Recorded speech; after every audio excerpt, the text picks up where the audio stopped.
بسم اللہ الرحمن الرحیم۔ السلام علیکم ریڈرز، کیسے ہیں آپ سب ریڈرز؟ آپ سب کو مہم کہانی میں خوش آمدید۔ ریڈرز، اگر آپ ہمارے چینل پہ نئے ہیں تو پلیز چینل کو سبسکرائب کر دیجئے، اس سے یہ ہوگا کہ ہر نئی آنے والی ویڈیو کا آپ کو نوٹیفیکیشن ملتا رہے گا۔ اسٹوری اچھی لگے تو پلیز لائک کر دیا کیجئے اور کمنٹ کر کے ضرور بتایا کیجئے کہ آپ کو اسٹوری کیسی لگی۔ چلتے ہیں اسٹوری کی طرف۔ آروش اور یمان نے اپنے بیٹے کا نام زمان رکھا تھا۔ زمان کی پیدائش کے کچھ وقت بعد ہی اللہ نے آروش کو 2 جڑواں بیٹیوں سے نوازا تھا، جس پر یمان تو خوش ہوا ہی تھا۔ 11 سالہ یامین کے قدم بھی زمین پر ٹک نہیں رہے تھے۔ آخر کو اس کی فیری ٹیل جو مل گئی تھی، وہ بھی 3، کیونکہ فجر کو بھی اللہ نے اپنی رحمت سے نوازا تھا، جس کا نام میرب رکھا تھا۔ یمان اور آروش کی بیٹیوں میں سے ایک کا نام مہروش تھا، جو پوری آروش کی کاربن کاپی تھی، مگر اس کے گالوں پہ ڈمپل یمان کی طرح ہی پڑتے تھے۔ دوسری بیٹی کا نام انہوں نے مہروز رکھا تھا، جو بہت معصوم تھی، پر اس کی آنکھیں نہ آروش کی جیسی تھی اور نہ گالوں پہ باپ جیسے ڈمپل تھے، مگر نینش اس کے آروش جیسے تھے۔ یامین کو عزیز تو وہ تینوں تھی، مگر جو زیادہ عزیز تھی وہ تھی مہروز۔ دونوں کی پیدائش پر جب یامین نے مہروش کو گود میں اٹھایا تھا تو اس نے رونا ڈال دیا تھا، جس پر یامین نے اس کو دیکھنے سے بھی توبہ کر لی تھی، مگر مہروز اس کو عزیز تھی، کیونکہ جب اس کو اٹھایا تھا وہ اپنی آنکھوں کو بڑی بڑی کیے اس کو دیکھ رہی تھی۔ اس بات پر یامین کا ماننا تھا کہ وہ مہروز کو پسند آ گیا ہے، تبھی وہ اب اس کو اپنی ملکیت سمجھ بیٹھا تھا۔ ایک وجہ فجر تھی، جس نے اس کے کچے دماغ میں یہ بات ڈال دی تھی کہ یمان کی بیٹی اس کی ہوگی۔ ویلی کے بارے میں اگر بات کی جائے تو حریم کو بیٹا ہوا تھا، جس کا نام انہوں نے داؤد رکھا تھا۔ یہ حریم کی پسند تھی، جیسے حریم کی بیٹی حورم، ٹھیک اسی طرح درید شاہ کا بیٹا داؤد شاہ۔ شازل اور ماہی کی کل کائنات بس ایک تھا، شازم شاہ، جو سب پہ بھاری تھا۔ بچپن میں جس طرح خود رو کر سب کو پریشان کرتا تھا، ٹھیک اسی طرح اپنے 7 سالہ ہونے پر سب کی ناک پر اس نے دم کر رکھا تھا۔ خاص طور پر حرم سے تو اس کی حد درجہ چڑ تھی۔ اس کو سکون میں بیٹھا دیکھنا شازم شاہ کو گوارا نہ تھا، اس لیے جب کبھی موقع ملتا اس پہ وار کر دیتا، جس پر حرم 3-4 باتیں اپنے پاس سے ملا کر سیدھا اس کی شکایت یا تو شہباز شاہ سے کرتی یا شازل شاہ کے پاس جاتی، جس پر شازم کی شامت ہی ہوتی تھی، مگر وہ باز پھر بھی نہیں آتا تھا۔ یامین کی عمر 14 سال تھی۔ شازم شاہ اور حرم شاہ دونوں 7 سال کے تھے، بس دونوں میں 2 ماہ کا فرق تھا۔ زمان اور داؤد 5 سال کے تھے، ان دونوں میں بھی 1 ماہ کا فرق تھا۔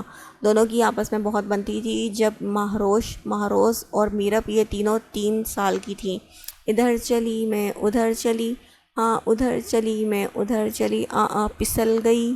7 سالہ حرم ہاتھوں میں پھولوں کا ٹوکرا پکڑے اچھلتی کودتی حویلی میں داخل ہو رہی تھی، جب اچانک سے گیلے فرش پہ پاؤں رکھتے ہی وہ گر پڑی۔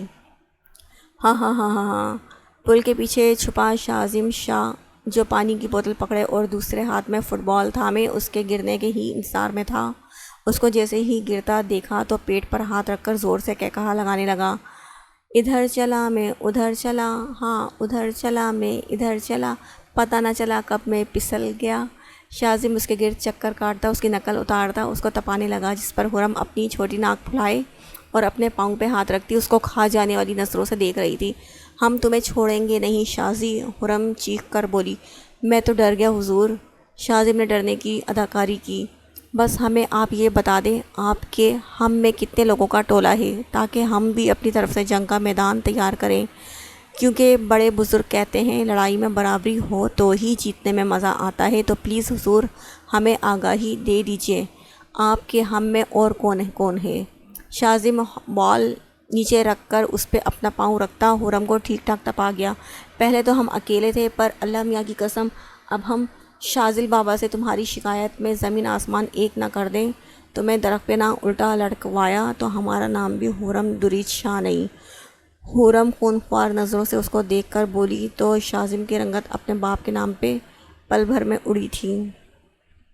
شازل بابا کی چمچی، اگر ایک لفظ بھی بابا سائیں کو میرے خلاف بولا نا تو میں تمہاری زبان پہ کوئلہ رکھ دوں گا، پھر کرتی رہنا شازم وارن کرتی نظروں سے اس کو دیکھ کر گونگوں کی اداکاری کرتا اس سے بولا تھا، ٹھیک ہے پھر تم کوئلہ تلاش کر کے آؤ، کیونکہ اب ہم نہیں رکنے والے، کیونکہ حرم شاہ کو دبانا مشکل ہی نہیں ناممکن ہے۔ حرم اتنا کہتی زور زور سے چیختی پوری حویلی اپنے سر پر اٹھائی۔ شازم منہ اور آنکھیں پوری کھول کر اس کا ڈرامہ دیکھنے لگا۔ اللہ میاں ہمارا پاؤں اللہ میاں ہمارا پاؤں، بابا سائیں، بابا جانی کہاں ہیں، کوئی ہمیں اٹھائے، شاذل بابا آپ کی پرنسس لنگڑی ہو گئی، کوئی ڈاکٹر کو بلائے۔ حرم شاہ کو دیکھتی زور زور سے دہائیاں دینے لگی تو اس کا گلا تک خشک ہونے کے در پہ تھا، مگر وہ بے نیاز ہوتی اپنی چیخوں کا سلسلہ طویل سے طویل کرتی گئی، جس سے آہستہ آہستہ سب لوگ حویلی کے ہال میں جمع ہو گئے۔ شازم نے شاذل شاہ کو سیڑھیوں سے بھاگتا آتا دیکھا تو سٹپڑا کر ہاتھ میں پکڑا بال حرم کے منہ پہ مار کر دانت پیس کر باہر کی طرف بھاگا، کیونکہ گرنے کی وجہ سے پاؤں میں تو چوٹ نہیں آئی تھی، مگر منہ پر بال لگنے کی وجہ سے اس کی ناک ٹوٹے ٹوٹتے بچی تھی۔ کیا ہوا بچے؟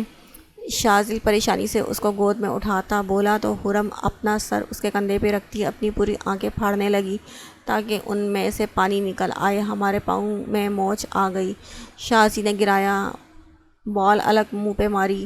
حرم سسو کرتی بولی، پرنسس تم رو مت، آپ کا پاؤں جلدی سے ٹھیک ہو جائے گا۔ شاذل اس کو بہلانے لگا، کیا ہوا لالا؟ حریم اپنی چہرہ ڈھانپتی فکر مندی سے شاذل کی باہوں میں حرم کو دیکھنے لگی۔ حرم کو موچ آئی ہے، شاذل نے اس کو بتایا۔ لاؤنج پہ لے جا کر ایک صوفے پہ بٹھایا جس کے قریب 5 سالہ داؤد ڈرائنگ کرنے میں مصروف تھا۔ موچ کیسے آئی؟ حریم ملازمہ سے تیل لانے کا کہتی حرم کو دیکھنے لگی جو شاذل کے ساتھ چپکی ہوئی تھی۔ اناپی تو ان چوتی موتی چوت سے فلک نہیں پلتا، ان تے اوپل بلڈوزر بھی چل جائے تو کچھ نہیں ہوتا۔ آپ ہی کو ان چھوٹی موٹی چوٹوں سے فرق نہیں پڑتا، ان کے اوپر بلڈوزر بھی گر جائے تو یہ بچ جائیں گی۔ داؤد نے موج کا سنا تو اپنی توتلی زبان میں حریم کو تسلی کروائی، تم زیادہ بڑے ابا مت بنو، زبان میں کوئلہ رکھوں گی، نہ تو توتلا بولنے سے بھی محروم رہ جاؤ گے۔ حرم داؤد کی بات پر تب کے بولی تو داؤد منہ بنانے لگا، اتھائی کا تو زمانہ ہی نہیں، اچھائی کا تو زمانہ ہی نہیں۔ داؤد بڑبڑاتا دوبارہ سے اپنی ڈرائنگ کرنے میں مصروف ہو گیا، مالش کرو گی تو موچ ٹھیک ہو جائے گی، حریم نے کہا تو حرم کے چہرے کی ہوائیاں اڑنے لگی۔ مالش کیوں؟ حرم گڑبڑا کر بولی، تاکہ پرنسس کا پاؤں ٹھیک ہو جائے۔ بتاؤ کس پاؤں میں موچ آئی ہے، میں نرمی سے مالش کروں گا۔ شاذل نے پیار سے اس کو پچکارا، اس میں۔ حرم کو جو پاؤں سمجھ آیا اس پہ اشارہ کیا، آپ نے تو بایاں پاؤں پکڑا تھا۔ شاذل ناسمجھی سے اس کو دیکھ کر بولا، ہاں پر اب اس میں ٹرانسفر ہو گیا ہے۔ حرم گڑبڑا کر بولی، کیا باتیں کر رہی ہو حرم، پریشان مت کرو، جو بات ہے وہ کرو۔ حریم نے اس کو ڈپٹا، بابا جانی کو آنے دے، ہم بتائیں گے، آپ نے ہمیں بیڈلی ڈانٹا۔ حرم دوبارہ سے رونے کی بنیاد پکڑتی ہوئی بولی، بلیک میلنگ میں جانے کس پر گئی ہو؟ حریم تپ اٹھی تھی، شاذل بابا ہمارے ساتھ یہ سب شازی کی وجہ سے ہوا ہے، آپ اس کو سزا دیں گے نا، درخت پہ لٹکائیں گے نا؟ حرم شاذل کا چہرہ اپنی طرف کرتی معصوم شکل بنائے بولی، ہاں میرا بچہ ضرور درخت، کیا میں اس کو حویلی کی چوٹی سے لٹکاؤں گا، بس آپ رو مت۔ شاذل نے اس کو پچکارا، جی پر پہلے مالش۔ شاذل نے کہا، ہمارا پاؤں ٹھیک ہے، مالش کی ضرورت نہیں، آپ بس شازی کو سزا دیں ورنہ وہ ہمیں لنگڑا کر کے ہی چھوڑے گا۔ حرم کی ایک ہی رٹ پر شاذل نے گہری سانس خارج کی، آپ یہاں ہیں؟ میں کب سے آپ کو گھر میں تلاش کر رہا تھا۔ یمان کچن میں آتا آروش سے بولا تھا۔ ہاں میں دودھ ابال رہی تھی، آروش مصروف لہجے میں بتانے لگی۔ کہاں ہیں سب؟ یمان نے اپنے بچوں کا پوچھا۔ کمرے میں ہیں، آروش نے بتایا۔ اچھا میں ان کے پاس جا رہا ہوں۔ یمان اس کا ماتھا چوم کر کچن سے باہر جانے لگا۔ میں کافی بنا کر لاتی ہوں تمہارے لیے۔ آروش نے مسکرا کر اس کو جاتا دیکھا تو کہا، جلدی آئیے گا، یمان کہتا کچن سے باہر نکل گیا تھا۔ اوہو یہ کیا کر دیا ہے؟ یمان کمرے میں آیا تو سارے کھلونے یہاں سے وہاں بکھرے پڑے تھے۔ 5 سالہ زمان بیڈ پہ نوڈلز کھا کم بیڈ شیٹ گندی زیادہ کر رہا تھا، جبکہ 3 سالہ مہروش کسی کے کمرے سے میک اپ کا سامان لاتی اپنی بہن مہروز کے چہرے پر مل رہی تھی، جو اپنے چھوٹے سے ہونٹوں کو پاؤڈر کی شکل دیے ہوئے تھی، جس کا مطلب تھا اس کو لپسٹک کے لگنے کا انتظار ہے، جو مہروش اس کے ہونٹوں کے بجائے تھوڑی پر لگا رہی تھی۔ توبہ ہے روش، کیا حال کر دیا ہے بہن کا؟ یمان مہروز کو گود میں اٹھاتا مہروز سے بولا، تلیل مہروش منہ پہ ہاتھ رکھتی کھیکھی کرنے لگی، جس پر اس کے ڈمپل نمایاں ہونے لگے۔ خود بھوتنی زمان نے اس کو چڑھایا تو اس نے گھور کر زمان کو دیکھا۔ بری بات ہے، اب جب آپ کی ماں یہ آپ کی شکل دیکھے گی تو کیا ری ایکشن ہوگا؟ اور روز کو یہ میک اپ کا سامان کس نے دیا؟ وہ مہروش سے بات کرتا زمان سے بولا تھا۔ دادوں کے کمرے میں تھا۔ زمان نے بتایا، چلو آؤ نہا لو، پھر آپ دونوں نے دودھ بھی پینا ہے۔ یمان مہروش کو بھی کھڑا کیے بولا، ٹھنڈ ہے۔ مہروش نے منہ بنا کر کہا، پانی گرم ہے، اس لیے کوئی بہانہ نہیں ہے۔ اور زمان، تم اپنی بہنوں کا سامان سائڈ پہ کر کے رکھو۔ مہروش اب دونوں یمان کی باہوں میں تھی، جو زمان کو تاکید کر رہا تھا، ڈیڈ گن یہ کرتے ہیں تو صاف بھی خود کریں نا۔ زمان بدمزہ ہوتا ہوا بولا، بڑے بھائی ہو تم ان کے، اس لیے شاباش اٹھو اب۔ یمان نے کہا تو ناچار زمان کو بیڈ سے اٹھنا پڑا۔ چلو آپ دونوں اب واش روم میں۔ یمان ان دونوں کو کہتا واش روم میں چلا گیا۔ السلام علیکم مامی جان، روز کہاں ہے؟ یامین جو اسکول سے واپس آیا تو سیڑھیاں چڑھتی آروش کو دیکھا تو پوچھا۔ وعلیکم السلام، وہ تو کمرے میں ہیں۔ اور تم کیا اسکول سے یہاں آئے ہو؟ آروش اس کی اسکول یونیفارم میں دیکھ کر حیران ہوتی پوچھنے لگی۔ جی، اس کے لیے بھی ٹافی لایا ہوں، یامین نے شرارت سے بولا تو آروش ہنس دی۔ تم میری بچیوں کو بہت بگاڑ رہے ہو، یہ پیار کبھی زمان پہ بھی نچھاور کر دیا کرو۔ آروش اس کا کان پکڑتی مصنوعی روپ سے بولا، جی اس کے لیے بھی ٹافی لایا ہوں، یامین شرارت سے بولا تو آروش ہنس پڑی۔ جاؤ، ویسے بھی تمہارے جانے کے بعد زمان نے دونوں سے چاکلیٹ چھین لینی ہے، آروش نے کہا۔ روز کو تو میں کھلا کر ہی جاؤں گا، یامین نے اپنے عزائم بتائے تھے۔ امی امی امی امی بچائیں۔ شاذم درخت پہ الٹا لٹکا مسلسل فریاد کر رہا تھا، جس پہ شاذل کان بند کرتا اس کے جھولتے وجود کو دیکھ رہا تھا۔ شاذم اس کو ڈیرے کے پاس لگے درخت پہ سچ مچ میں رسی سے الٹا لٹکایا تھا، جس پر شاذم کو شدت سے ماہی کی یاد آئی تھی، جو اپنی ماں کی طرح تھی۔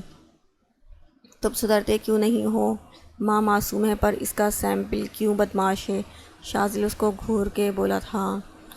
ماں تو معصوم ہے پر بیٹا تو باپ پر گیا ہے۔ الٹا لٹکنے کے بعد بھی شاذم باز نہیں آیا تھا۔ تمہارے کانفیڈنٹ کی تو داد دینی چاہیے، شاذل تپ کے بولا۔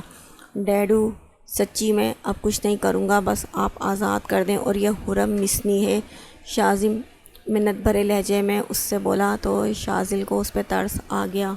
کیسا لگا ایڈونچر؟ شاذل اس کے پاؤں رسی سے آزاد کروا کر باہوں میں بھر کر پوچھنے لگا۔ بہت برا، امی سے شکایت کروں گا، وہ بھی بڑی والی۔ شاذم اس کے کندھوں پر تھوڑی رگڑتا منہ بسور کر بولا تھا۔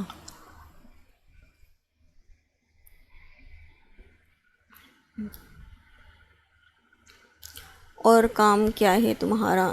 شاذل جل کے بولا تو شاذم اس کے کندھے پر سر رکھتا آنکھیں مون گیا۔ جلدی ہی ایسے ہی اس کو نیند آئی تو شاذم نے آرام سے اس کو فرنٹ سیٹ پر بٹھا کر سیٹ بیلٹ باندھ کر خود ڈرائیونگ کی جگہ پر آ گیا۔ حرم، ہوم ورک نہیں کیا تم نے؟ حرم کا بیگ چیک کرتی پوچھنے لگی۔ امی، جب انسان درخت پہ لٹکا ہوا ہوتا ہے تو کیسا لگتا ہے؟ حرم نے جیسے اس کی بات سنی ہی نہیں تھی۔ ہمیں کیا پتہ؟ حریم نے لا علمی کا اظہار کیا۔ کاش شاذل بابا ہمیں بھی ساتھ لے کر جاتے۔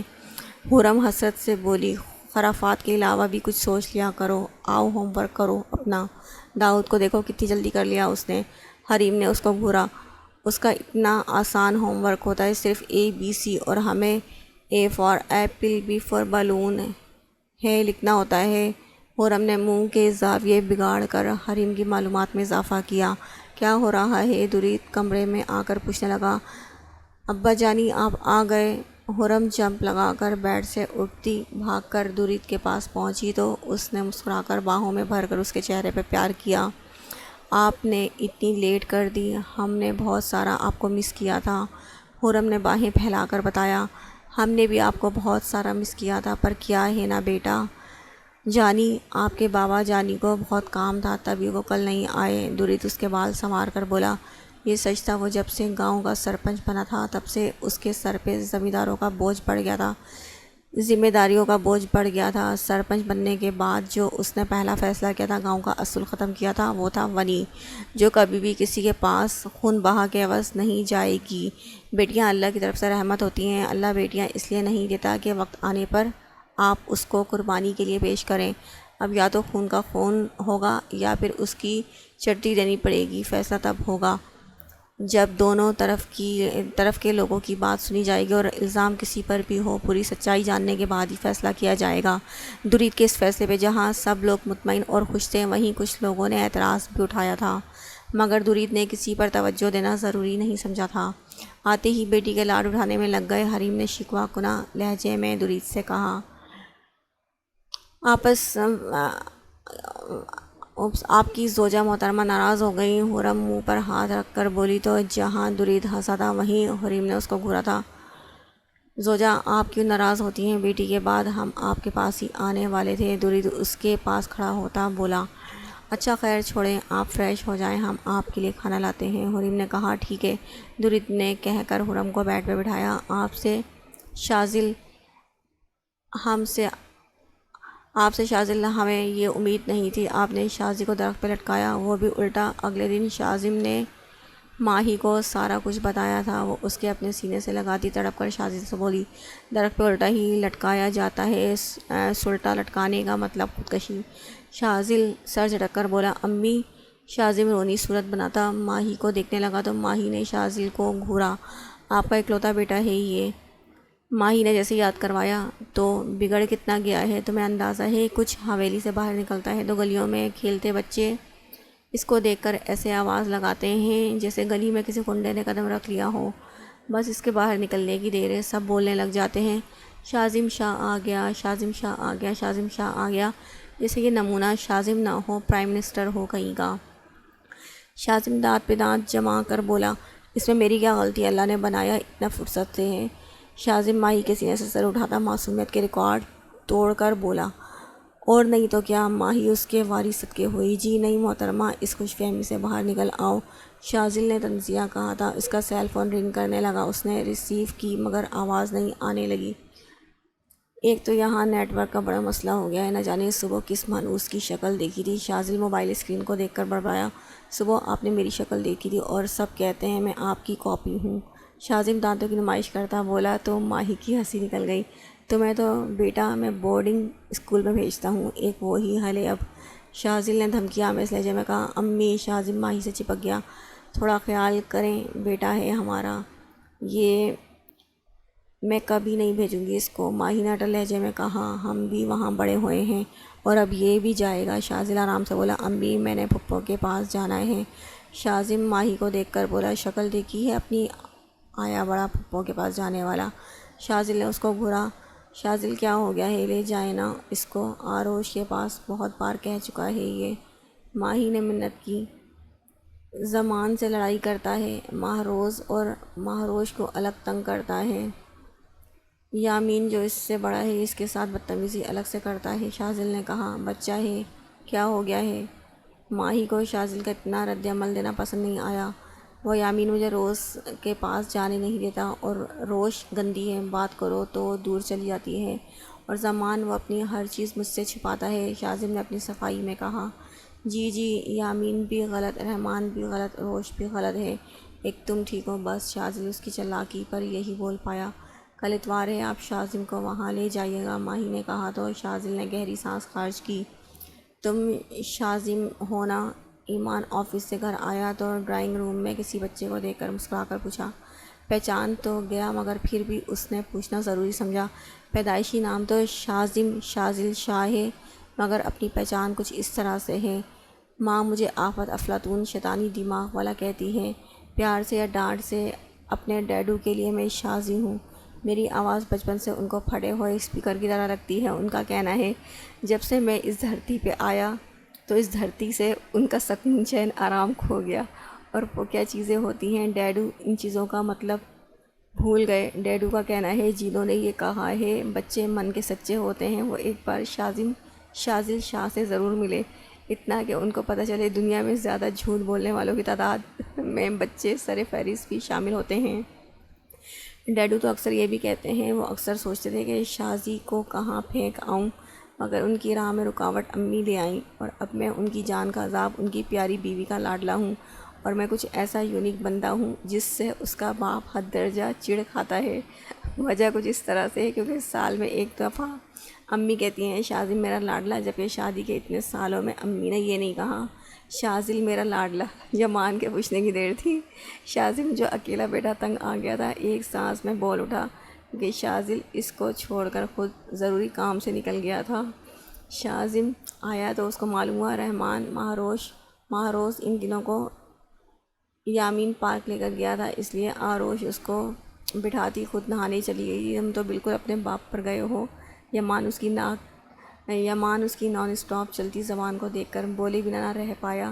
جی یہ تو میرے لیے باعث خوشی کی بات ہے، مگر میرے ڈیڈو کے لیے باعث شرمندگی۔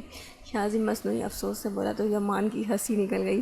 اس کی بات پہ شرم کرو شازی، لالا نے تمہاری گوہر افشانی سنی نہ تو دوبارہ درخت سے لٹکا دینا ہے۔ آروش جو ابھی ڈرائنگ روم میں آئی تھی اس کی بات سن کر بولی پھپھو اب تو میرا ڈر ختم ہو گیا ہے درخت پہ لٹکنے کا۔ شازم کالر جھاڑ کر بولا تو آروش نے تعصب سے سر کو جنبش دی۔ اس کے برعکس مہمان دلچسپ نظروں سے اس کو دیکھ رہا تھا۔ کچھ عرصے بعد دو گاڑیوں کو اوورٹیک کرتا گزر گیا تھا۔ وہ جانتا تھا اس وقت ٹریفک پولیس لازمی اس کے پیچھے ہوگی، مگر وہ ان سب سے جان کر انجان بنتا، پرسکون انداز میں سگنل توڑ کر بائک کا اگلا پہیہ اوپر کرتا، اپنی دھن میں مگن بائک چلا رہا تھا۔ تبھی چاروں اطراف راستوں سے پولیس کی گاڑیوں نے اس کو اپنے گھیرے میں لیا تو ناچار اس کو اپنی ہیوی بائک کو اسٹاپ لگانا پڑا۔ بڑی ہیرو پنتی چڑھی ہے، تھانے چل، ساری ہیرو گیری نکالتا ہوں تیری۔ پولیس والا اس کے کندھے پر ہاتھ رکھ کر بولا تو وہ اس کا ہاتھ جھڑکتا، سر سے ہیلمٹ نکالتا، سر کو دائیں بائیں ہلا کر چمکتی نظروں سے پولیس والوں کو دیکھنے لگا، جن کے چہرے کی رنگت پل میں اڑی گوری رنگت، کشادہ پیشانی جس پہ بال لاپرواہی سے بکھرے پڑے تھے، روشن بلو آئیز کھڑی ناک، رابی لبوں پہ شیطانی مسکراہٹ سجا کر بیٹھنے والا کوئی اور نہیں بلکہ ایبک غازیان تھا، سیاستدان غازیان سکندر کا بیٹا۔ ایبک غازیان کا راستہ روکنے کی سزا جانتے ہو؟ وہ اپنی آنکھیں اس کے چہرے پہ ٹکاتا ٹھنڈے لہجے میں استفسار کرنے لگا۔ سوری، ہمیں پتہ نہیں تھا آپ ہیں۔ پولیس والا ڈر کر بولا۔ وہ جانتا تھا سامنے والا شخص الٹی کھوپڑی کا مغرور آدمی تھا۔ تمہیں پتہ ہے میرا شو تھا آج جس پر مجھے ارجنٹلی پہنچنا تھا، تم نے میرا وقت ضائع کیا، اس کا خمیازہ بھگتنا پڑے گا۔ ایبک سرد نظروں سے اس کو دیکھنے لگا۔ پھر آپ کو کون نہیں جانتا، آپ بڑے سیاستدان، مشہور سنگر ایبک غازیان ہیں۔ پر سر آپ معاف کر دیجئے، اگلی بار ایسا نہیں ہوگا۔ وہ منت کرنے پر اتر آیا۔ Okay, first time next time کی کوئی گارنٹی نہیں۔ ایبک اپنا ہیلمٹ پہنتا بولا۔ ارادہ تو اس کا ان سب کو سزا دینے کا تھا، مگر اس کو کل جلدی پہنچنا تھا، اس لیے معاف کر دیا۔ شکریہ سر، پولیس والا سکون کا سانس لے کر بولا تو وہ دوبارہ سے اپنی بائک اسٹارٹ کرتا، زگ زیگ کی طرح بائک چلاتا وہاں سے غائب ہو گیا۔ وہ مرر میں اپنا عکس دیکھنے لگا جو ہو بہو یمان مستقیم جیسا تھا، بس ایک چیز کا فرق تھا، وہ تھا آنکھوں پر لگے گلاس کا۔ خود پہ ایک مسکراتی نظر ڈال کر ڈریسنگ ٹیبل سے اپنی گھڑی اٹھا کر پہننے والا تھا جب اس کے کمرے کا دروازہ نوک ہوا تھا۔ اس نے اپنی بھاری گمبھیر آواز میں آنے کی دعوت دی۔ یامین یہ دیکھو۔ فجر کمرے میں داخل ہوتی اس کی جانب چند تصویریں بڑھانے لگی۔ او امی پلیز ناٹ اگین۔ یامین اکتاہٹ بھری نظروں سے تصویروں کو دیکھتا فجر سے بول گیا، کیا مطلب ہے تمہارا یامین؟ میرا اب پکا ارادہ ہے اس سال تمہاری شادی کروانے کا۔ فجر نے اس کو گھورا جو اب سائڈ ٹیبل کی جانب بڑھتا اپنا موبائل اٹھا رہا تھا۔ پر میرا 5 سالوں تک شادی کرنے کا کوئی ارادہ نہیں۔ یامین ان کا ماتھا چومتا کمرے سے باہر جانے لگا۔ 5 سال؟ فجر کی تقریباً چیخ نکل گئی۔ لگتا ہے میڈیکل کی پڑھائی کرتے کرتے دماغ خراب ہو گیا ہے تمہارا۔ 29 سال کے ہو اور ابھی بھی شادی نہیں کرنی تم نے؟ 5 سال بعد جب بال سفید ہو جائیں گے تب کرو گے؟ فجر اس کے پیچھے چلتی ہوئی سخت لہجے میں کہنے لگی۔ 34 سال کی عمر میں بال سفید نہیں ہو جاتے، ڈاکٹر کے تو بالکل بھی نہیں۔ یامین تیز قدموں سے سیڑھیاں اترتا پر اعتماد لہجے میں بولا، ہاں ڈاکٹرز کے بال بچتے کہاں ہیں، گنج پن ہو جاتی ہے۔ فجر نے بھگو کر تیر مارا۔ السلام علیکم ڈیڈ۔ یامین فجر کی بات پر نفی میں سر ہلاتا ہال میں بیٹھے ارمان کو سلام کرنے لگا جو نیوز پیپر پڑھ رہا تھا۔ وعلیکم السلام۔ ہاسپٹل جا رہے ہو؟ ارمان نے سوال کا جواب دینے کے بعد پوچھا، یس ڈیڈ۔ یامین نے بتایا، ناشتہ بھی نہیں کیا؟ ارمان نے سوال کیا۔ وہ میں وہیں کر لوں گا، ابھی میرا جانا ضروری ہے۔ یامین نے عزلت کا مظاہرہ کیا۔ ٹھیک ہے، خدا حافظ، ارمان نے مسکرا کر کہا۔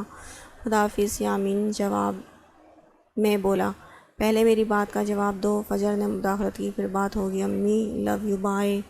یامین اس کی آواز انسنی کرتا گھر سے باہر چلا گیا۔ ارمان تم ہی سمجھاؤ اپنے بیٹے کو، میری تو نہیں سنتا، کیا پتہ تمہاری سن لے، آخر کو کب تک چلے گا یہ؟ فجر زچ ہوتی ارمان سے بولی، ماں نے کبھی میری نہیں سنی تو بیٹا کیا خاک سنے گا؟ ارمان اپنے ہاتھ کھڑے کیے بولا، ایک تو میں تمہارے نہ ختم ہونے والے دکھڑوں سے بڑا تنگ ہوں۔ فجر خشمگین نظروں سے اس کو دیکھ کر بولی، تو تنگ ہونے سے اچھا ہے اس کا کوئی حل تلاش کرو۔ ارمان نے مفید مشورہ دیا، یہاں تو ہر ایک سے بات کرنا ہی فضول ہے۔ فجر پاؤں پڑک کر کہتی وہاں سے چلی گئی تھی۔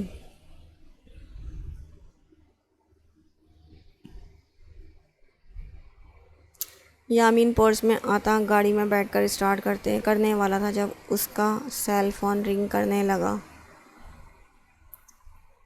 یامین سرسری نظر اس پر ڈال رہا تھا، مگر اسکرین پر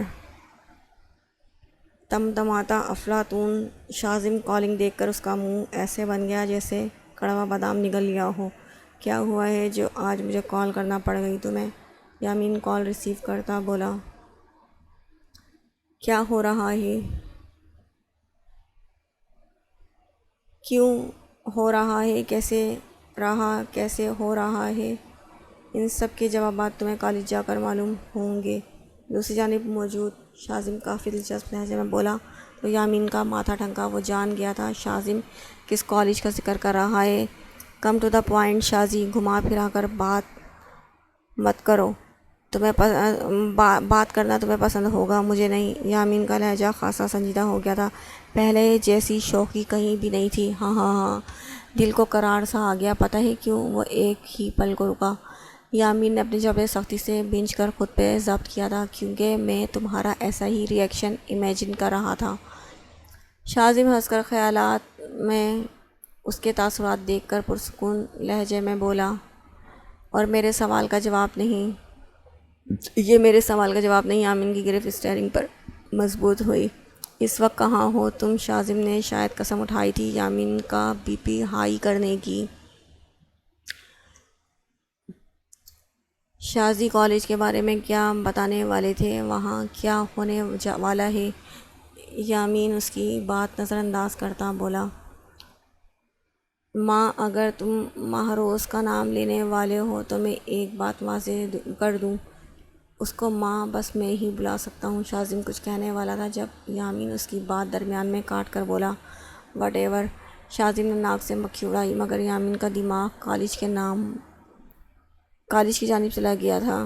اس کو یاد آیا آج کالج میں فیئر ویل پارٹی تھی۔ شیٹ! یامین نے ساری بات کو سمجھتا کال کٹ کر کے گاڑی اسٹارٹ کی اور فل اسپیڈ پر اس کو چھوڑ دیا۔ ٹو ٹو ٹو کی آواز پر شاذم نے موبائل کان سے ہٹا کر دیکھا تو ہنس پڑا۔ سوری لٹل کزن، بس بات یہ ہے کہ سید شاذم شاہ کو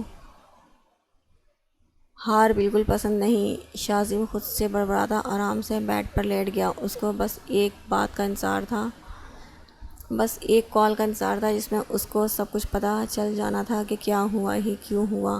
یہ منظر کالج اسٹیج کا تھا، جہاں ایک لڑکا اور اس کا پورا گروپ پہلے ہی مائک کے پاس یا کچھ فاصلے پہ کھڑا تھا۔ تبھی وائٹ لانگ فراک کے ساتھ ریڈ کلر کے حجاب میں ملبوس مہروز یمان مستقیم وہاں آئی۔ اتنے سارے لوگوں کو دیکھ کر وہ نروس تو تھی، مگر خوش بھی زیادہ تھی، کیونکہ سنگنگ کا شوق اس کو اپنے باپ سے وراثت میں ملا تھا، اور اب جو یہاں سب کے سامنے گانا گانے والی تھی اس کا کسی کو بھی پتہ نہیں تھا سوائے دو لوگوں کے۔ مہروز نے گردن موڑ کر اپنے پارٹنر کو دیکھا جو اس کو تھمب کا نشان دے رہا تھا۔ اس نے گہری سانس اندر کھینچ کر خود میں ہمت پیدا کی۔ بار بار آنکھوں کے سامنے سنجیدہ سا چہرہ آ رہا تھا جسے وہ نظر انداز کر رہی تھی، کیونکہ وہ جانتی تھی اگر اس کو یاد کیا تو وہ آج کچھ نہیں کر پائے گی۔